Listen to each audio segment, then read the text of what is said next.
Hello everyone, स्वागत है आपका हमारे यूट्यूब चैनल द गुरुकुल मंत्रा में। फ्रेंड्स, आज की वीडियो में हम जीके जीएस के क्वेश्चन को डिस्कस करने वाले हैं। फ्रेंड्स, हम एक एक क्वेश्चन को डिटेल में समझते हुए पढ़ेंगे। अगर आप यूपी बीएड एंट्रेंस एग्जाम की तैयारी कर रहे हैं या इसके अलावा भी किसी अदर एग्जाम की तैयारी कर रहे हैं जिसमें जीके जीएस पूछी जाती है, तो निश्चित रूप से यह वीडियो आपके लिए बहुत ही ज़्यादा हेल्पफुल होने वाला है। चलिए स्टार्ट करते हैं। अगर आप हमारे चैनल को फर्स्ट टाइम विजिट कर रहे हैं तो प्लीज़ हमारे चैनल को लाइक करें, सब्सक्राइब करें और ज़्यादा से ज़्यादा शेयर करें। फ्रेंड्स, आपके बीएड एग्ज़ाम में दो पेपर होते हैं, ठीक है। एक होता है खंड अ, ठीक है, एक होता है खंड अ और एक होता है खंड बी। जो खंड अ होता है, ठीक है, जो फर्स्ट पेपर होता है वो सबके लिए कंपलसरी होता है, चाहे वो कॉमर्स के लिए हो, चाहे वो साइंस के लिए हो, चाहे वो आर्ट्स के लिए हो। और पार्ट फर्स्ट में जो पार्ट फर्स्ट होता है, जो पेपर फर्स्ट होता है उसमें खंड अ और खंड भ में वो क्या होता है, डिवाइड होता है। खंड अ और खंड ब में डिवाइड होता है। खंड अ में 50 क्वेश्चन आते हैं जीके जीएस के और खंड ब में 50 क्वेश्चन आते हैं हिंदी के, जो सबके लिए कंपलसरी होते हैं। तो अगर आप आर्ट्स से हैं या कॉमर्स से हैं या फिर आप साइंस से हैं, इस सब के लिए ये पेपर बहुत ही ज़्यादा इंपॉर्टेंट है, ये क्वेश्चन बहुत ही ज़्यादा इंपॉर्टेंट है। तो चलिए स्टार्ट करते हैं। हमारा पहला क्वेश्चन है, निम्नलिखित में से किस देश में अधिकतम संख्याएं में भाषाएं बोली जाती हैं। कह रहा है निम्नलिखित में से किस देश में अधिकतम संख्या में भाषाएं बोली जाती हैं। हमारा ऑप्शन है ब्रिटेन, यूएसए, भारत, फ्रांस। इसका राइट आंसर हो जाएगा ऑप्शन सी, भारत। भारत में सबसे ज़्यादा भाषाएं बोली जाती है। ऑप्शन के हिसाब से इसका राइट आंसर भारत हो जाएगा। देखिए, अगर ऑप्शन में पापुआ न्यू गिनी हो, ठीक है, पापुआ न्यू गिनी हो, ठीक है, तो आप इसको टिक करिएगा। लेकिन ऑप्शन में नहीं दिया है इसलिए भारत हम लाएंगे, क्योंकि विश्व में सबसे ज़्यादा भाषाएं पापुआ न्यू गिनी में बोली जाती हैं। चलिए नेक्स्ट क्वेश्चन। हमारा नेक्स्ट क्वेश्चन है, भारत में रेडियो प्रसारण का प्रारंभ किस वर्ष हुआ। हमारा ऑप्शन है 1927 ईस्वी, 1930 ईस्वी, 1936 ईस्वी, 1957 ईस्वी। देखिए, इसका राइट आंसर हो जाएगा ऑप्शन ए, 1927 ईस्वी में भारत में रेडियो प्रसारण का प्रारंभ होता है, ठीक है। 1937 ईस्वी में, ध्यान दीजिएगा, 1937 ईस्वी में इसका नाम बदल करके ऑल इंडिया रेडियो कर दिया गया, ठीक है, ऑल इंडिया रेडियो कर दिया गया, ठीक है। और फिर 1957 ईस्वी में इसका नाम बदल करके आकाशवाणी कर दिया गया। क्या कर दिया गया? आकाशवाणी कर दिया गया। आकाशवाणी इसका नाम कर दिया गया। कब? 1957 ईस्वी में। चलिए नेक्स्ट क्वेश्चन। हमारा नेक्स्ट क्वेश्चन है, नई दिल्ली में स्थित संग्रहालय है। नई दिल्ली में स्थित संग्रहालय कौन सा है? हमारा ऑप्शन है प्रिंस ऑफ वेल्स संग्रहालय, सालार जंग संग्रहालय, भारतीय संग्रहालय, राष्ट्रीय संग्रहालय। इसका राइट आंसर हो जाएगा ऑप्शन डी, राष्ट्रीय संग्रहालय, ठीक है। जो नई दिल्ली में स्थित संग्रहालय है वो कौन सा है? तो राष्ट्रीय संग्रहालय। अगर इसकी स्थापना पूछ दे ये कब हुई थी, तो 1949 ईस्वी में इसकी स्थापना हुई थी। चलिए नेक्स्ट क्वेश्चन। हमारा नेक्स्ट क्वेश्चन है, सूर्य मंदिर स्थित है। हमारा ऑप्शन है पुरी में, सोमनाथ में, अमरनाथ में, कोणार्क में, ठीक है। इसका राइट आंसर हो जाएगा ऑप्शन डी, कोणार्क में जो है सूर्य मंदिर स्थित है, ठीक है। कोणार्क में सूर्य मंदिर स्थित है, ठीक है। कहाँ पे है कोणार्क मंदिर? तो ये है उड़ीसा में, ठीक है, यह है उड़ीसा में, ठीक है। अगर क्वेश्चन आ जाए कि कोणार्क का सूर्य मंदिर किसने बनवाया था, तो आप क्या बताएंगे? राजा नरसिंह देव प्रथम ने, राजा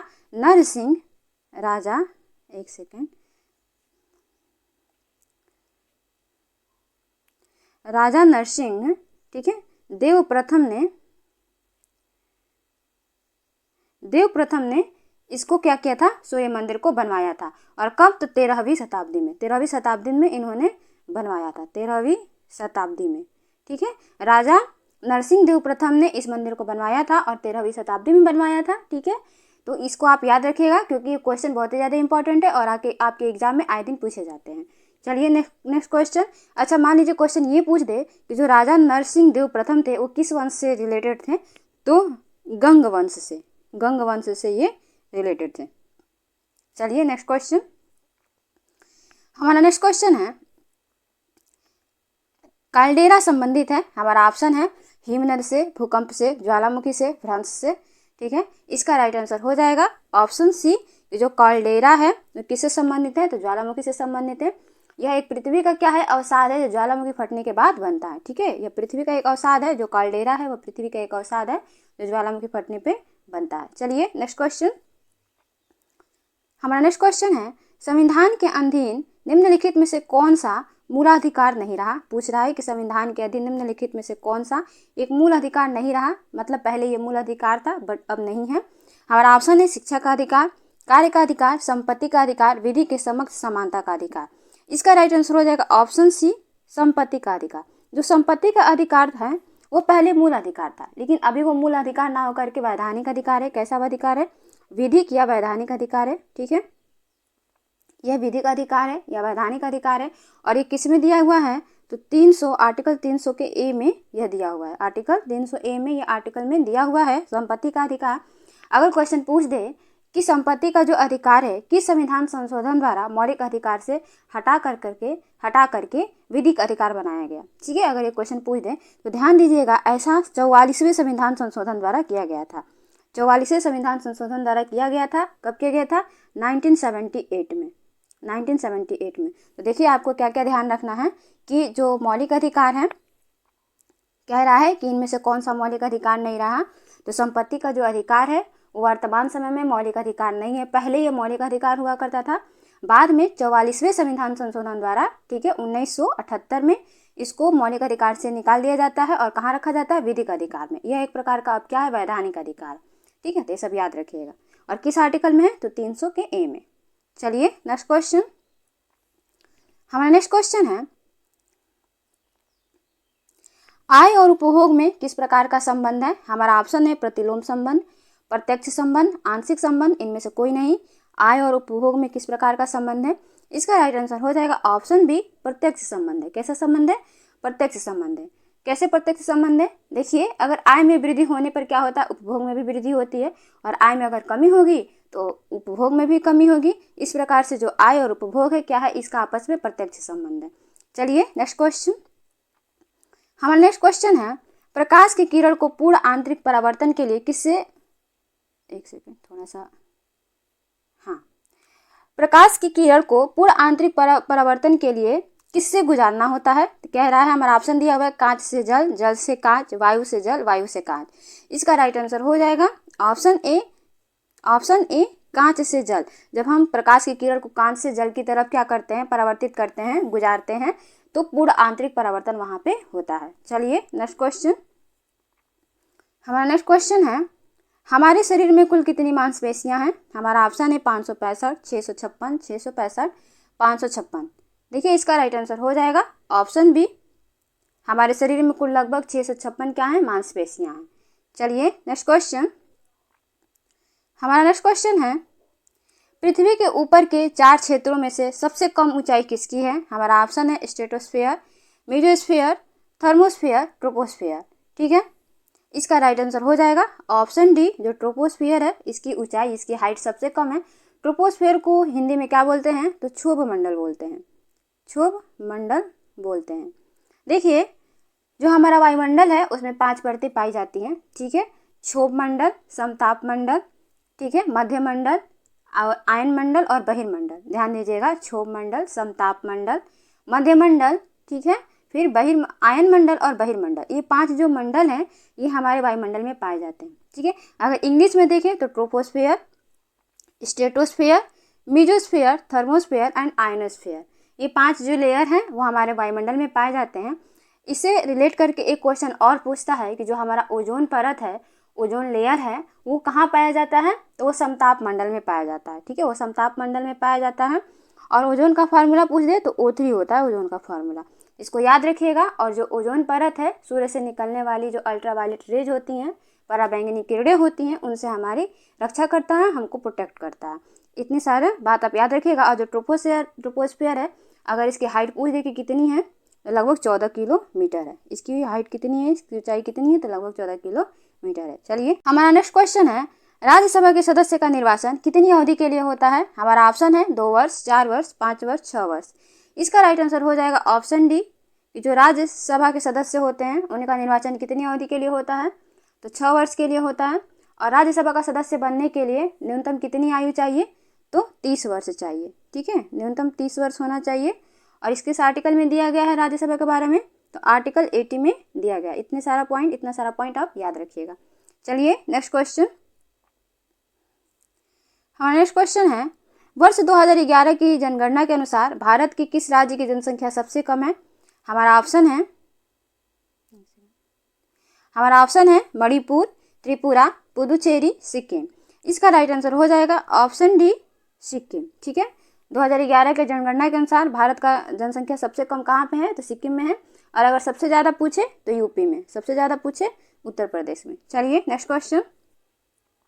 हमारा नेक्स्ट क्वेश्चन है, ग्राम पंचायतों की आय का स्रोत कौन सा है? हमारा ऑप्शन है भूमि एवं स्थानीय कर, मेला एवं बाजार कर, मृत्यु कर, मकान एवं पशु कर। ठीक है, देखिए इसका राइट आंसर हो जाएगा कि जो ग्राम पंचायत है उसकी आय का स्रोत क्या है? इसका राइट आंसर हो जाएगा ऑप्शन बी, मेला एवं बाजार कर जो है वह क्या है? ग्राम पंचायतों की आय का मुख्य स्रोत है। अगर हम बात करें ग्राम पंचायत की, अगर क्वेश्चन आ जाए कि जो ग्राम पंचायत है सबसे पहले शुरू करने वाला राज्य कौन सा है? तो राजस्थान में सबसे पहले शुरू किया गया था। कहाँ पे? तो नागौर जिले में। ये भी क्वेश्चन बहुत बार पूछा जाता है।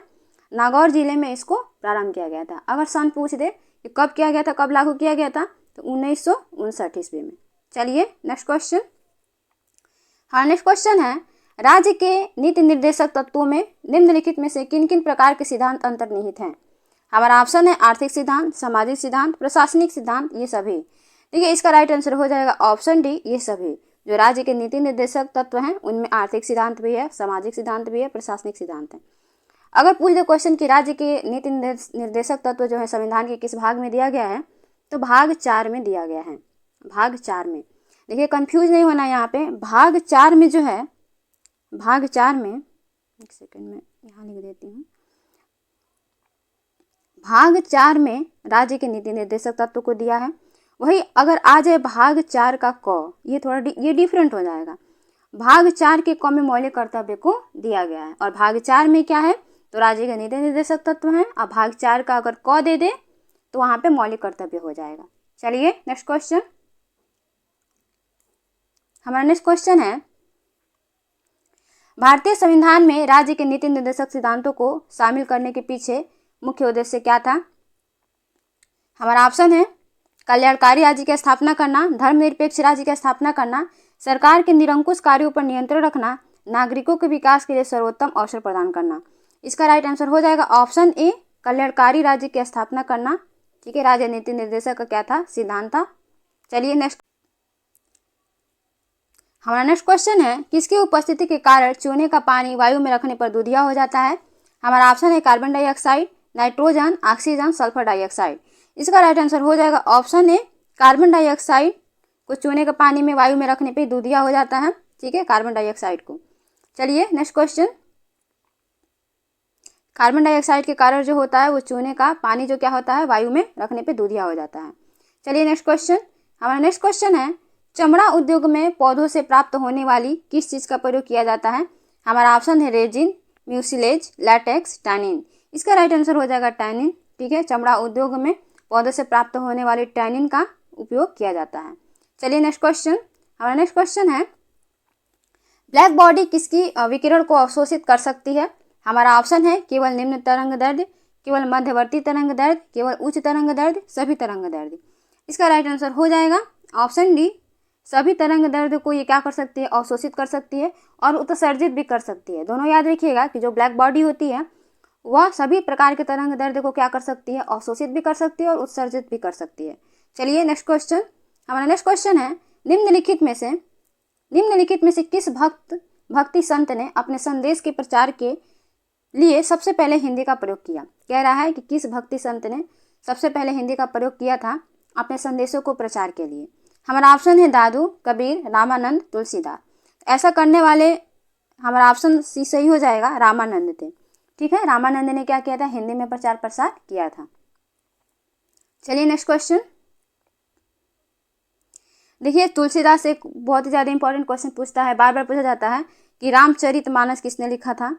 रामचरितमानस किसने लिखा था? तो किसने लिखा था? ये लिखा था तुलसीदास ने। ठीक है, ये क्वेश्चन पूछा जाता है। चलिए नेक्स्ट क्वेश्चन।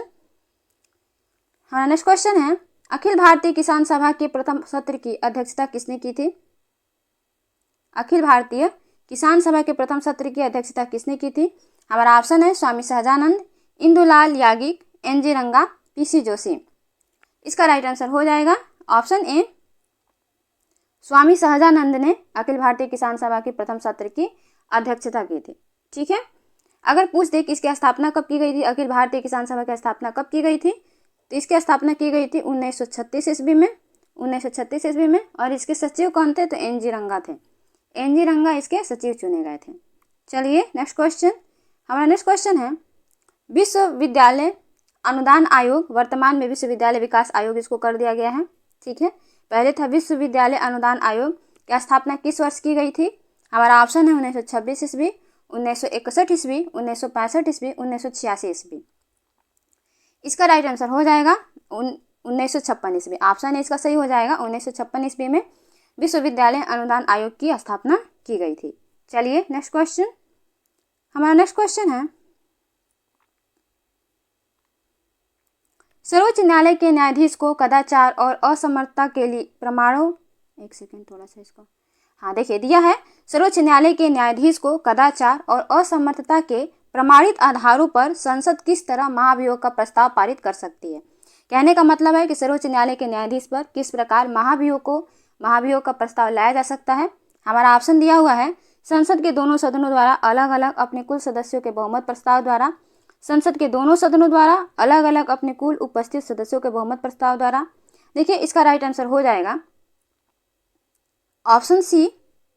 ऑप्शन सी इसका राइट आंसर हो जाएगा कि जो सर्वोच्च न्यायालय के जो मुख्य न्यायाधीश होते हैं उन पे जो है, एक सेकेंड, महाभियोग कैसे लाया जा सकता है, तो देखिए कैसे लाया जा सकता है, संसद के दोनों सदनों द्वारा अलग अलग अपने कुल सदस्यों की संख्या के बहुमत तथा उपस्थित एवं मतदान करने वाले सदस्यों के 2/3 बहुमत प्रस्ताव द्वारा। संसद के दोनों सदनों का मतलब क्या, लोकसभा और राज्यसभा। ठीक है, उनके जो कुल सदस्य होते हैं उनके बहुमत के द्वारा और उपस्थिति एवं मतदान के द्वारा क्या किया जा सकता है, जो हमारे सर्वोच्च न्यायालय के न्यायाधीश होते हैं उन पे महाभियोग लगाया जा सकता है। चलिए नेक्स्ट क्वेश्चन, हमारा नेक्स्ट क्वेश्चन है अंग्रेजी भाषा को भारत में शिक्षा के माध्यम के रूप में आरंभ किया गया। हमारा ऑप्शन है लॉर्ड मैकाले द्वारा, लॉर्ड विलियम बेंटिक द्वारा, राजा राम मोहन राय द्वारा, वारेन हेस्टिंग्स द्वारा। इसका राइट आंसर हो जाएगा option C, option A, Lord Macaulay द्वारा। अंग्रेजी भाषा को भारत में शिक्षा के माध्यम के रूप में लॉर्ड मैकाले के द्वारा प्रारंभ किया जाता है। लॉर्ड विलियम बेंटिक के शासनकाल में क्या किया गया था, सती प्रथा को बैन किया गया था। चलिए नेक्स्ट क्वेश्चन, हमारा नेक्स्ट क्वेश्चन है वह कौन सा द्वीप है जहाँ एक भी ज्वालामुखी नहीं है। हमारा ऑप्शन है ऑस्ट्रेलिया, अंटार्कटिका, अफ्रीका, यूरोप। इसका राइट आंसर हो जाएगा option A. Option A, Australia ऐसा महाद्वीप है जहाँ पे एक भी ज्वालामुखी नहीं है। ठीक है, और ऑस्ट्रेलिया की राजधानी पूछ ले तो आप क्या बताएंगे, कैनबेरा, कैनबेरा। चलिए नेक्स्ट क्वेश्चन, हमारा नेक्स्ट क्वेश्चन है निम्न में से कौन सा वन आधारित उद्योग नहीं है। हमारा ऑप्शन है सीमेंट उद्योग, लौह उद्योग, कागज उद्योग, खेल सामग्री उद्योग। इसका राइट आंसर हो जाएगा ऑप्शन ए, सीमेंट उद्योग। ठीक है friends, thank you so much for watching my video. ऐसे ही डिटेल में वीडियो को देखने के लिए आप हमारे चैनल को लाइक करें, सब्सक्राइब करें और ज़्यादा से ज़्यादा शेयर करें। डेली रात में 8 बजे जीके जीएस के पार्ट को अपलोड करती हूँ और फिर टॉपिक वाइज भी मैं वीडियो डालती रहती हूँ जो आपके लिए बहुत ही ज़्यादा इंपॉर्टेंट होते हैं। Friends, thank you so much.